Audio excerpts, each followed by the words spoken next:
किसी कार्यक्रम कर रहे हो रोज, इसमें क्या जवाब दे दो? गलत है, बिल्कुल सही है।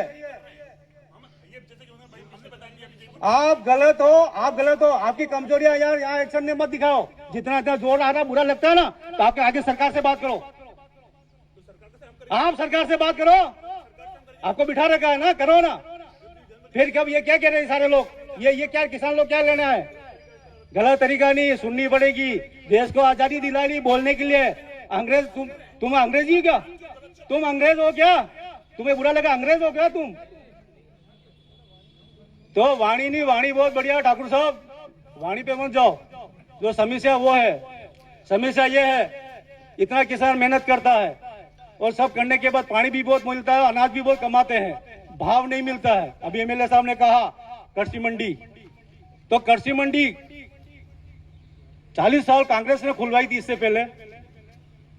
इसके बाद हमारे स्वर्गीय गौतम जी विधायक थे, इन्होंने 5 बीघा जमीन 2 बीघा जमीन आवंटित करके ऑफिस बनाने के लिए कहा था, वो भी ऑफिस नहीं बना।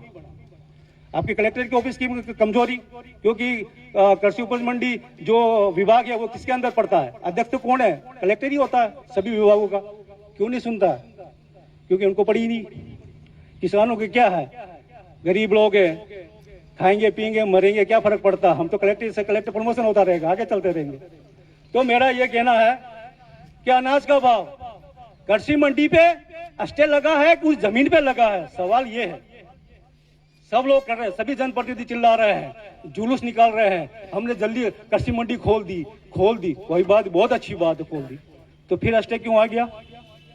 अगर कृषि मंडी पे स्टे है या उस जमीन पे है, अगर जमीन पे है तो जमीन छोड़ो ना। हमारे दरिया में बहुत सारी जमीन है, कहीं भी कृषि मंडी के लिए अलॉटमेंट करा दो। हमें तो किसान की कृषि मंडी चाहिए, भाव चाहिए। उसी जमीन पे क्या ऐसा मिल रहा है हमें? लेकिन चलो फिर भी इस पे राजनीति पापड़ सेक रहे हैं, सेको, कोई दिक्कत नहीं।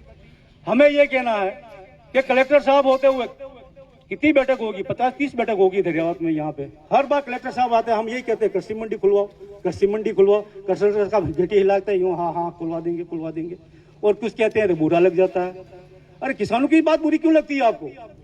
आप ईमानदारी से काम करो, ये कमीशन खोड़ बंद कर दो। ये प्रतापगढ़ जिला है जो कमीशन खोड़ के नाम से पहचाना जाता है, इस कमीशन खोड़ को बंद करो और ईमानदारी से काम करो। प्रतापगढ़ जिला मजबूत बनेगा, निर्माण कार्य मजबूत बनेंगे। लेकिन आपको पता नहीं पड़ रहा है, आपको तो यूं लगता है हरे नोट किए, तेरा इतना काम दे दिया इतना पैसा दे दे, तेरा इतना काम दे दिया इतना पैसा दे दे। आज जब नहर का पानी खोलने वाला था, जाखंड में भर गया था, आज नहर साफ करने के लिए 5 दिन पहले 10 दिन पहले लेबर लगाई।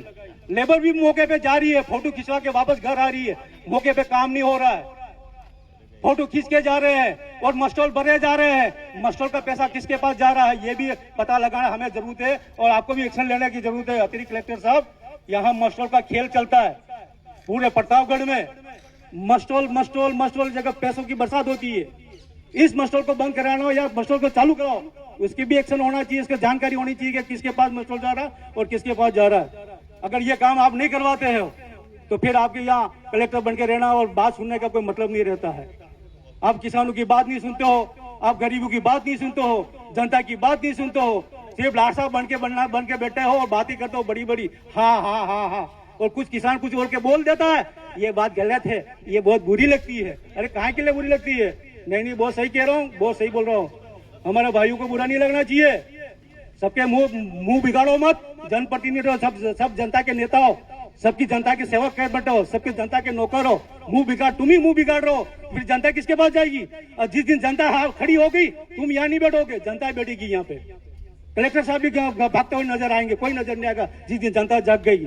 मैं यही कहना चाह रहा हूँ, जब तक जागो, नहीं तो ऐसे कलेक्टर आते रहेंगे, ऐसे एमएलए बनते, नया एमएलए बनेगा, तैयार बनेगा, चौथा एमएलए बनेगा, एमएलए पे एमएलए बनते रहेंगे, कोई काम नहीं होने वाला है। जब तक तुम खुद नहीं बोलोगे, तुम खुद एमएलए नहीं बनोगे, तुम खुद सरपंच नहीं बनोगे, जब तक खुद कलेक्टर पैदा नहीं करोगे, तब तक यही बैठे रहोगे, तालियां बजाते था राणू की तरह, तालियां बजा के चले जाना और ये मजे करेंगे ऐस आराम। सरकारी गाड़ी, सरकारी डीजल, सरकारी तनख्वाह, फिर भी कोई काम नहीं कर पा रहे ये लोग। क्यों नहीं कर पा रहे? हमारी किसानों की क्यों नहीं सुनवाई कर रही? यही बात कर रहा हूं। मिर्ची लगी हो तो बहुत बढ़िया बात है, नहीं लगी हो तो बहुत बढ़िया हो। लगना आने वाले समय में आप यहाँ बैठने नजर नहीं आओगे, ये समय तैयार हो रहा है।